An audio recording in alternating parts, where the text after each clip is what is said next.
Hi friends, அனைவருக்கும் வணக்கம். சிம்ம ராசிகளுக்கு மீண்டும் சோதனையா அடுத்த 138 நாட்களுக்கு வக்ர சனி தாக்கம் தப்பிப்பது எப்படி என்ற முழுமையான தகவல் தான் பார்க்க போறீங்க. சிம்ம ராசினருக்கு கண்டக சனியை போன்று தாக்கங்கள் மீண்டும் ஏற்படலாம். இக்காலத்தில் மனக்குழப்பம், ஆரோக்கியம், சவால் மற்றும் பிறரின் விமர்சனங்களை எதிர்கொள்ள நேரிடும்.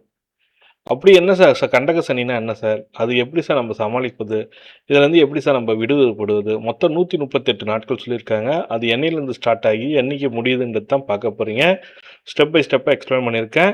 சிம்ம ராசி நண்பர்கள் என்னென்ன செய்தால் இந்த கண்டக சனியிலேருந்து எப்படி தப்பிக்கலான்றதையும் ஃபுல் டீட்டெயில்டாக பார்க்கலாம். வீடியோ ஸ்கிப் பண்ணாமல் பாருங்க. வீடியோ பிடிச்சிருந்தா லைக் பண்ணுங்க, கூடிய சப்ஸ்கிரைப் பண்ணுங்க. வாங்க வீடியோக்குள்ளே போகலாம். ஜோதிடத்தில் நீதிமான் என்றும் கர்ம காரகன் என்றும் போற்றப்படும் சனி பகவான் நாம் செய்யும் நன்மைகளையும் தீமைகளையும் ஏற்ப பாரபட்சமின்றி பலன்களை வழங்குவார். அந்த வகையில் வரும் ஜூலை 26 முதல் சனி பகவான் வக்ரகதி அடைந்து பின்னோக்கி பயணிக்கிறார்.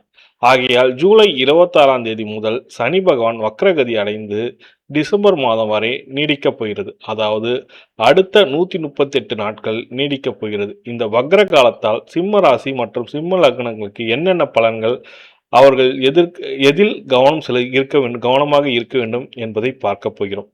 சிம்ம ராசினருக்கு ஏற்கனவே இந்த கண்டக சனியால் தாக்கத்தை போன்ற ஒரு சூழல் இந்த 138 நாட்கள் மீண்டும் உருவாகிறது.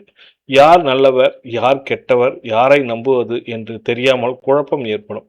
குழப்பமும் தேவையற்ற மாய சிந்தனைகளும் என மன அமைதியை கெடுக்கலாம். சனி பகவான் உங்கள் ராசியை பார்ப்பதால் உங்களை பற்றி பிறர் வசைப்பாடவோ விமர்சிக்கவோ வாய்ப்புண்டு. யாரிடம் போய் நியாயம் பேச வேண்டாம்.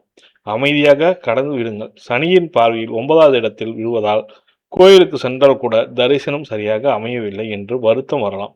பொறுமை அவசியம். சனி பகவான் 4வது இடத்தை பார்ப்பதால் உடல் நலனில் அதிக அக்கறை காட்ட வேண்டும். குறிப்பாக முதியோர்களுக்கு ஜீரண கோளாறு, மூட்டு வலி மற்றும் பசியின்மை போன்ற பிரச்சனைகளை அதிகரிக்கலாம். டிசம்பர் மாதம் வரை உணவு பழக்கங்களில் மிகுந்த கட்டுப்பாடும் எச்சரிக்கையும் தேவை சொல்லியிருக்காங்க.